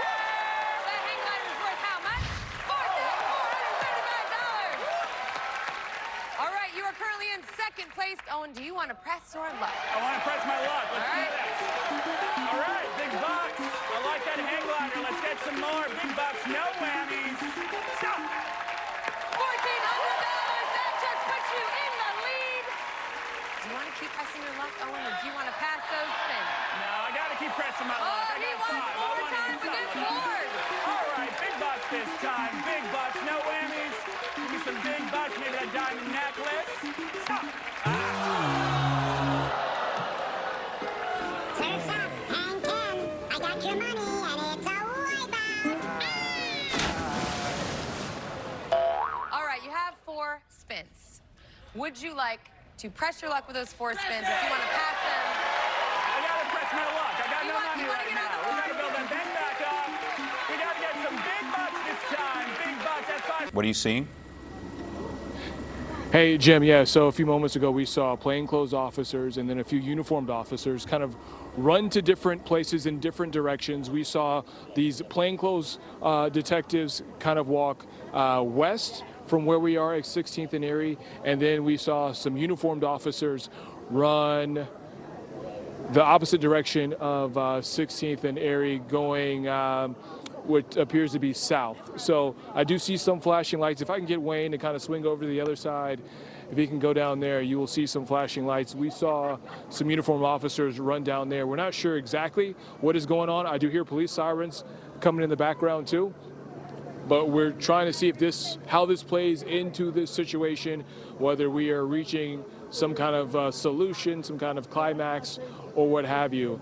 But again, all day we've seen a crowd of people out here right around 16th and Erie, people trying to get home, people who were concerned about their kids at the daycare. They walked down to 36th in Germantown, came back just to come home. They were relieved to have their kids with them. You see people out here, neighbors who live out here who, are with their kids, and this kind of gives you an idea of what kind of neighborhood this is. This is a very residential neighborhood. Some of them have told me they don't really see stuff like this on a very large scale. Officers walking around the street, guns drawn, guns out, ARs, long guns, stuff like that. As you are painting back to where most of the action is, you may have seen at least one takeout restaurant that's open. It was next to a few businesses. Those businesses closed early because of what was going on. Just trying to hear some things for you. Sorry about that, but that's okay. Yeah, sorry, Jacqueline. So we're just, like I said, we're just trying to get this information as it's going in. It's a very fluid situation. Again, it's been mainly since the last time you talked to us, since the last time we heard some gunshots and saw some action at a building with a burgundy trim. It's been a wait-and-see game. We haven't, judging by the officers' demeanors, we haven't seen any sort of rush to a solution outside of the officers leaving where they've been here at 16th and Erie and walking to either their cars or walking to any other kind of direction where there may be another scene. One thing I want to bring up to you, and I think our meteorologists are dealing with this too, but we are told there's a storm coming.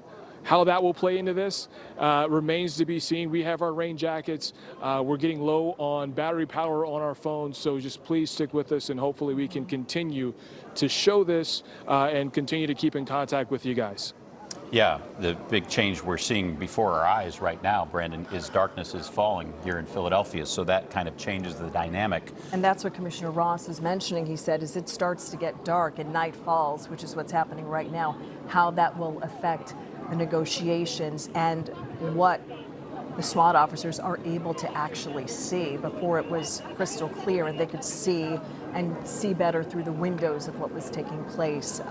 So it does absolutely change the dynamic now. The interesting thing that Commissioner Ross did say was it's not clear if there is only one shooter at this point. So that's an interesting detail. Is this one person firing on police or more than one person? We've been led to believe up to this point. You guys still taking the shot? One person. Brandon Hudson just asking our control room if his shot is still up live. But we do still hear you, Brandon, if you're there. But we wonder exactly how many suspects are inside, and he said it's possible that someone is in custody inside. Within so the possibly earlier, an officer who's inside was able to handcuff or get a suspect in custody, and that there is another suspect who is in there firing. We just don't know, but Commissioner Ross was saying that was a possibility. He said some people were taken into custody initially, presumably as the narcotics officers were attempting to serve that warrant before the situation went south, if you will. So that was the reports that we had early on, that some were in custody, but there was still a shooter inside. And at that point, the commissioner said he's not sure if there's only one shooter. He said the shooter is still alive, and there's no indication he intends to surrender right now, but he was going back to the scene, presumably to get back involved in trying to negotiate with this person. He said police have been in touch with his family in an attempt to resolve it peacefully. Try to get the family members to talk to him and try to get through to him, because these officers tried at this point to no avail to get through to him, saying, look, if you come out of the house right now, you will not be harmed. We will not hurt you. Trying to really emphasize that to him, trying to speak to him via a loudspeaker, trying to call inside, where he did pick up the phone but did not physically answer and did not physically talk, but continued to fire rounds outside that window. A lull for about 45 minutes, but then those shots started up again that our reporters heard on the scene, that residents heard in the scene. The good news that those children at the nearby daycare, that daycare that was so close to where this active shooter situation is taking place, that those 80 kids, we were talking live to the daycare owner, 80 kids were inside. We didn't know how many, but we knew there was a wide age range, young babies up to older children. And then we saw all of those kids being escorted out of that house into safety. And if people are tuning in right now, we spoke to that daycare owner later, and she said she was just concerned that some parents with 80 children, which is a lot of children, that some may not know to pick up those kids at 3600 Germantown Avenue, and that's where those kids can be picked up. And I believe they were placed on a bus, and that the parents might find them waiting for them at or on that bus. And there may be a second daycare, I believe, that where children were taken to that same location. So viewers, if you're out there and you have children, or you know of family members or loved ones who have children who go to these daycares in this immediate area, that would be a good place to go to try to be reunited with your loved ones. This is video from earlier, as you and I, Jackie, were watching these little ones being brought out, some of them in the arms of police because they're too young to walk out on their own, and in the arms of some of the teachers and workers at the daycare, holding hands. And it's the Precious Babies Learning Academy. That's the name of this daycare at 15th and Erie. And they were relocated quickly and evacuated and taken to 3600 by bus Germantown Avenue, and that's where they can be picked up. And the owner wanted to make sure that she could get in touch with every single parent via text or phone call if they weren't watching television and they didn't know that these children had been relocated. But with all of the barricades set up, the police blockades, the perimeter, it would be hard for anyone to get to that location anyway. I believe we have sound with one of these parents who has a child in this daycare. If we can cue that up, we're going to listen in. Scary. Like I left my own car to run 4 blocks. And I still gotta go get my car. Like, I don't care about the car. I only care about these kids. Desperation, right? Yes, ma'am. All right, what's your... Desperation on the part of parents worried about their loved ones. This is also video from earlier as some of the kids were brought out of the daycare down the steps, and they were brought to a waiting bus and brought to safety. Obviously, police waited until they believed it was safe for them to come out of there. They had been all together for hours in one room, away from windows, as the daycare owner told us. And here you see that video from earlier. Police there on the steps helping those kids to get out and let them know they'll be okay. And when talking to that owner, she said it's almost as if they talked about if something happens that is not normal and is not part of your normal daily routine, this is what we'll do. And they seem to have a plan in place. Of course, not for something this specific, but if something happens that is not in your normal routine, this is what we'll do. And she was very confident that they had everything that those children would need. And right now we are looking at that picture as night has fallen. It's darker as police officers and the SWAT team are trying to figure out how they can try to get through to this gunman, this suspect inside who continues to fire. We haven't heard gunshots, I believe, for a while, maybe 30 minutes, but we know it's been sporadic. And just when we think we won't hear any more, the gunshots ring out again. Hopefully no more. But Skyforce 10 has sort of been pulling out to give you a wider view of the area, and you kind of get a sense of the scope of the area that is under siege at this point and is part of this police presence. There's that Temple University building right there, sort of on the right side of your screen. I believe that's the building that was on lockdown for a time. That lockdown's been lifted, but you see the lights there from police vehicles as far as the eye can see really right now. And the more active part of the scene to the right of your screen, which we've been watching all afternoon, since 4:30 this afternoon.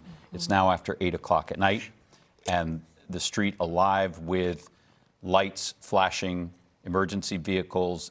It looked to me like there was a police command post kind of vehicle there in the distance, and a SEPTA bus, I believe, sitting at an intersection there. Not sure if that's the same SEPTA bus that was kind of caught in the middle of this and couldn't go anywhere, but there it sits on the left side of the road, if you will. And we actually have a tweet that came from Joe Biden, who says, "And I send our prayers to the police officers injured today in Philadelphia and to their families who wake up every day knowing that their loved ones are walking into harm's way when they put on the badge. We are grateful for the selfless work they do to keep us safe." Again, that is a tweet that came through at 8:05, about 15 minutes ago, from Joe Biden, responding to the 6 police officers shot in the Nicetown Tioga section of Philadelphia near 15th and Butler, what is now a hostage situation. It has been an active shooter situation since about 4:30 this afternoon. As Police Commissioner Ross said, just a few minutes ago outside Temple University Hospital, and figure out exactly what type of standoff situation with hostages we're dealing with out there in North Philadelphia. What we do know is that there are officers trapped inside that building that officers are surrounding out there. Across the street, you see that they are in position. There have been reports of shots fired still as night has fallen there on that scene. Taking a live look on the right side of your screen, the bigger picture, that is where we stand right now. Reports of not only shots fired, but also loud bangs, which many people are presuming to be the activity from police. But again, we're working to piece all of this together here in our newsroom. We're getting tips and phone calls from viewers who are out there on that scene. People out there have already said it sounds like a war zone. And of course, the nation's eyes are on Philadelphia, unfortunately, for something like this right now. But we are contending with a hostage situation in North Philadelphia. Officers are trapped inside that building. That's according to Commissioner Richard Ross. In addition to several sources to NBC 10, we know those 6 officers were shot. Luckily, they are in stable condition. Mayor Jim Kenney expressed his anger. He said, "I'm a little angry that this is taking place, that someone inside, at least one shooter," because again, Commissioner Richard Ross wouldn't say there's just one, wouldn't at least confirm that detail. He was angry that this shooter has access to this much ammunition. This started a little before 5 o'clock, so the image you're looking at is played out over hours. Dozens of rounds have been fired. Our reporters have been talking with witnesses who have had to hunker down. There have been lockdowns at Temple University and a daycare. We watched those compelling images of 80 kids being walked out of the daycare there within the zone that police are using to cover this scene, being walked out by officers and different adults that work there as staff. So this is a situation that's affecting all of North Philadelphia, not to mention traffic. And then there's this looming a development to talk about, which is the weather. We are expecting rain at some point tonight. So you're looking at a live, active situation, certainly, from Philadelphia police. There's the images that I was just referring to. The 80 kids, according to the woman there at the daycare, describing having them, they're walking across the street. They're going to safety, being reunited with their parents. Imagine being a parent and knowing this is happening a block or 2 blocks, within that radius of your kid's daycare, and you're at work and you're helpless. You can't get there because they've closed down the area. So this is just one of these compelling images that we brought to you live as police continue to work this. In the silver lining so far, those 6 officers shot are in stable condition, but this situation is far from over. Jim, Jacqueline. Thanks, Keith, for that update. And joining us now on the phone, I believe, is a detective with the Chester City Homicide Unit. Detective Jameson Rogers, are you there? You're also a former narcotics officer, so you can speak to what unfolded earlier today, I'm sure. Yes, I'm here. Yes, I can. So many of those rounds actually struck the SWAT truck. We saw that SWAT truck. We saw that big armored vehicle, and that armored vehicle hit numerous times. And we saw officers crouching beside their vehicles at certain points, speaking to the gravity of the situation and the danger they were in that neighborhood. NBC 10's Brandon Hudson has been out there for hours now. Brandon, it's now getting dark. There is rain on the way. There's lightning in the area. What are you seeing out there where you are now? All right, Jim, so you are seeing the same amount of police patrol cars that were out here that since we've been out here. You may see some flashing lights. That's coming from a fire engine that has also been here for several hours. You mentioned the lightning. We're seeing lightning here. We've been seeing several lightning strikes. We are in a safe spot. We are okay to broadcast. So just to let you know, we are taken care of. If that situation changes, we'll, of course, go get cover. I believe the last tweet that I saw from Chief Meteorologist Tammy Souza, she told me that the storm is about 4 miles away. I heard you talking with the former narcotics detective out of Chester, talking about how that could impact the situation here as it continues to unfold. Of course, you got several officers who are closer to where the action is at 15th and Erie. The problem is now, since we're at 16th in Erie, it's a little harder to see those officers because of the line of visibility where we are. But on our end, we do see a number of people. The crowd is still a little bit larger than it is, I think, in other locations. It has died down a bit. I think some families have gone home. We did see a woman who was out here trying to get home. We did see a couple of guys who their car was parked closer to 15th and Erie, so they've had to walk somewhere around this whole 3-block, 4-block, 5-block vicinity to try to get their car. However, I don't think that's going to happen. And then on top of that, one thing we do want to talk about is that this, even after this is resolved, this could be far from over because this will likely be a crime scene and will be shut down for even more hours beyond that. At least large portions of where you are, Brandon. Are people sort of being patient? You said some have probably gone home, but there are obviously some people who can't go home because they weren't there when this started and now the streets are blocked off. Have you run into those people? We have. Off and on, we've seen people, like I said, walk up to where we are at 16th and Erie and just kind of wait around. Some of them have tried to get home. They weren't aware of the situation. They weren't aware that 6 officers were shot as a narcotics officer served a warrant. So they weren't aware of the magnitude of this situation. But of course, I think officers, I think a lot of neighbors out here have told them and kind of briefed them on what's going on. I will say one thing I did notice a few hours ago. One woman, she saw one of the officers walking by. He had his AR around his shoulder. She said something that we can't necessarily say on TV, but the expression in her face said it all. These people in this area of Nicetown, Tioga, they're not used to seeing something this large scale. But as we show you the crowd, several of these people have stuck around. They live maybe 2 or 3 blocks away. Some of them live within this radius that is blocked off, but they're just waiting to get home. And I think some of these parents around here have taken their kids home and hopefully had dinner, or hopefully, trying to get them to go to sleep after this chaotic night. And we don't know how long this is going to continue. We heard Commissioner Ross. Jacqueline, sorry to cut you off. I do see one guy with a kid in his arms, or one person with a kid in their arms. They're walking by. If Wayne can kind of follow them as they are trying to leave the area. There you go. It looks like somebody with a backwards cap walking by with a kid. They just walked out from where the scene has been, where the meat of the action has been. Walked out rather calmly. Yes, unclear exactly where that person came from or what their involvement is. Doesn't seem to be in a hurry, that's for sure. And, the people who are standing and sharing with us your expertise.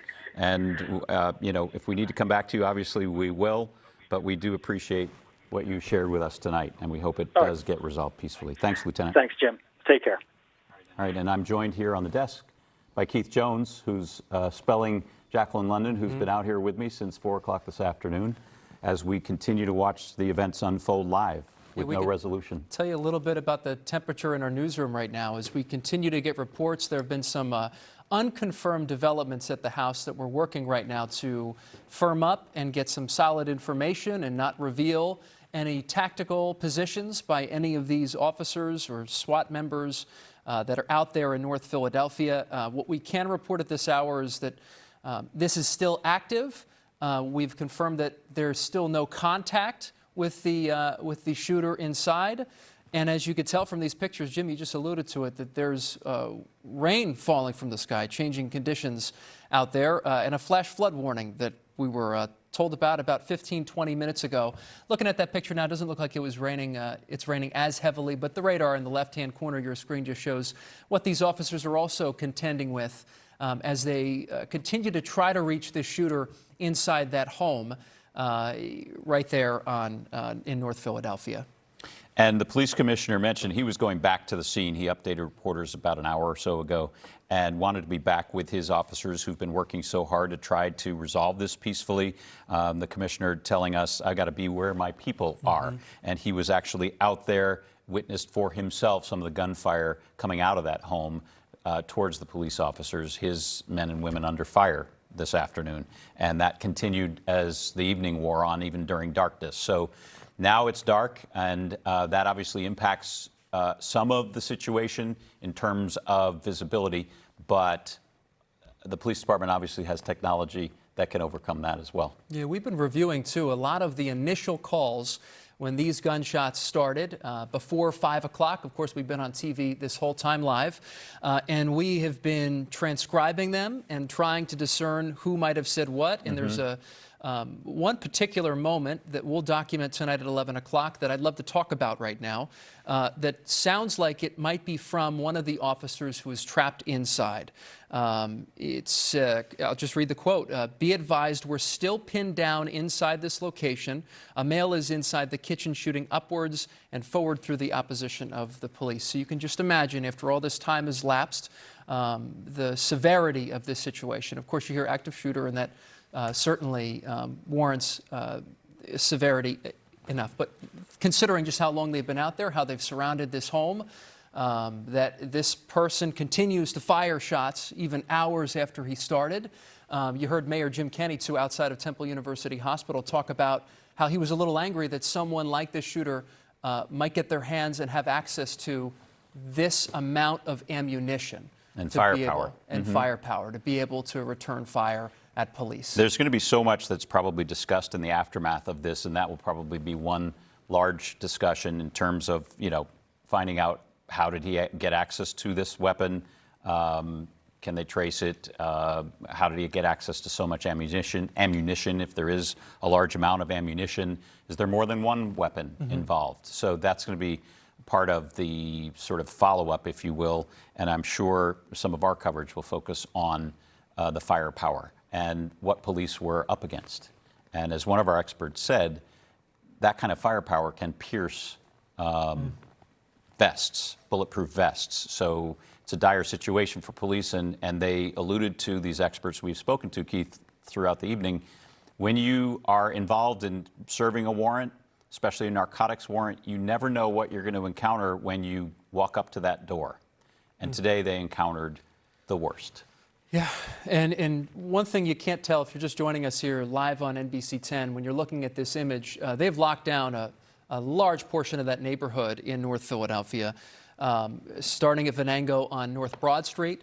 This is just tip of the iceberg, what we're seeing. And the process in the newsroom right now, as we continue to try to confirm certain developments that we've heard about at this home, is also look at our video and review it. For instance, we've seen at least 2 people be taken into custody outside of this home, outside of this area. So as police focus all of their efforts on the standoff taking place, trying to communicate with the shooter inside, they are also in the process of securing the safety of that neighborhood. You saw a couple hours ago, there's a daycare within a block or 2 of this scene. 80 children, according to a woman we spoke with who helps run that daycare, were there that had to be brought out safely. They had to be walked across the street. We showed really compelling images of those children from ages what? From 1-year-old to 10 years old. Infants to 10. Mm-hmm. Some of them obviously too young to walk on their own. They were in the arms of either the workers or police officers, holding officers' hands. There's the video right there. This really got to me and just speaks to what the neighborhood had to deal with today. Young children having to stay inside in a room together, 80 of them, and not able to leave. And how do you explain to them what's going on? And fortunately, they were able to. There was a moment when police felt it was safe enough to bring them out, get them onto a bus, and get them to a location where their parents could, their loved ones could come pick them up. There is support pouring in for the city of Philadelphia. Commissioner Richard Ross of the Philadelphia Police Department did say these 6 officers who were shot are in stable condition. In fact, some of our reporters presume that some of these guys have actually left some of the hospitals. Which is great to hear. Incredible. There we go. Okay, we've just gotten brand new information here from our NBC 10 newsroom. Any officers that were pinned down or were being held hostage, they are now out of the house. And Maureen, our producer, just passed along more information, and you need to repeat that so I can pass it along. Right, officers are out of the house. It is no longer a hostage situation, so those officers are out, but the gunman remains inside. That's a major positive development. And obviously, Police Commissioner Ross was really concerned about his officers who were still in that house. That's right. Yeah, he was very hesitant to speak. He wanted, of course, to give an update and to convey the good news that these officers were in stable condition, but was very hesitant there as he was preparing to head back to the scene, being unaware that these 2 officers, of exactly what fate might befall them. So this is incredible news, but there is a standoff still taking place. So it is. It's 2 officers who have been safely evacuated. So there's progress, yet the gunman remains inside, but they were able to get out. We don't have the details, obviously. This is just unfolding as to how they got out, whether they were in some way helped out, rescued, whether they just made their way out on their own when they saw the moment and seized the opportunity. We'll find out more about that information as this unfolds. But you see that banner there across the bottom of your screen. We cannot forget that 6 officers were shot today. They are all going to be okay. In fact, there are some reports, as you mentioned, Keith, that some of them are doing well enough to have already left the hospital. We'll work to confirm that. But graze wound in the head for one officer, very close call. Very lucky. And other officers shot in the arms and in other parts of their body. But they are all expected to be okay. Yeah, and moving forward, we have reporters on this scene right now. They have reported hearing shots. One witness told Aaron Baskerville, in fact, that as many as 100 gunshots rang out in this North Philadelphia neighborhood. We've also heard reports of loud bangs, which some presume were flashbangs or might be the work of police there outside of that scene. Of course, we're still trying to get all the details down in the newsroom, and tips are also flooding our newsroom and our social media feeds from people who claim to be there in that neighborhood. So we're also working to firm up those details to get them back to you. But as far as we know right now, when 9:30, the at that point, the scene was still active, and they hadn't yet made contact with that shooter inside. And police Whether are that saying changed, the suspect's still armed and inside the house, and they're asking people to still avoid the area, but it's no longer a hostage situation. So the dynamic has now changed. They no longer, officers, negotiators, no longer have the fear of their own officers being in harm's way inside that house. So now it's one-on-one. It's come out, surrender peacefully, and this can be over. That's the only person they need to sort of be concerned with right now, not other officers or other people who may have been in that house in harm's way. So that's a major development at 9:40 tonight. And we're looking at video. Take a look at this. So this is right outside of Temple University Hospital. We're seeing video of an officer leaving that hospital, an officer that was shot tonight. When something like this happens, and unfortunately we see this, police officers in solidarity all around the region. He's in the blue scrubs right there. Yeah. And there's John McNesby, the head of the union, Philadelphia Police Union. And you saw the officers saluting as that injured officer got into the waiting vehicle. Yeah, it is the thin blue line is strong. There are officers there, I'm sure, from other districts, from outside of Philadelphia. There are off-duty officers that responded to this scene. They are certainly a unit that is together in moments like this. And if you were tuning in about 5 o'clock and we showed you those live images from Skyforce 10 and you saw the police presence, which immediately tipped us off to something very, very serious is taking place. That's exceptional considering some of the other police activity we're accustomed, unfortunately, to seeing. An unusually large response that caught us all sort of by surprise and spoke to the gravity of the situation. So the hostages are now out of that house. We are going to continue to keep a very close eye on developments as they work to try to bring that gunman out who fired on officers this afternoon. This all unfolding at 4:30 and stretching now continuously until 9:40 tonight. And it's not over. That gunman is still, at last report, inside that house and armed. But 6 officers were shot today. They are going to survive. You just saw brand new video of one of those officers who was injured, looked like on his arm, being brought out of the hospital to salutes from his brethren and presumably going home to his family, and he's going to be okay. So here at NBC 10, we're going to work to bring you the latest information. We will have, of course, full coverage coming your way on NBC 10 News at 11 o'clock tonight. But we will also update you at any time there's any new development via our NBC 10 app. You can download that for free, and that way you can get our live updates, also any updates on the weather. That's right. And NBC10.com is another place to go to. We'll also send out alerts, too, to that app and on the website to make sure that you stay aware of exactly what is taking place here in North Philadelphia at the moment that something happens there that is worth reporting. For now, we'll return you to our regular programming here on NBC 10. I'm Jim Rosenfield with Keith Jones and Jacqueline London, bringing you live coverage. We'll see you again tonight at 11, if not beforehand. At Bob's Discount Furniture. It's Bob's Discount Furniture. That's what I said. Bob's Discount Furniture. You're putting the emphasis on the wrong syllable. It's Bob's Discount Furniture, as in get Bob's discount on furniture. Oh, so by that logic, it's Bob's Discount on sofas, Bob's Discount on mattresses, Bob's Discount on pretty much anything for your home. Now you're getting it. And that's why you're the brains and I'm the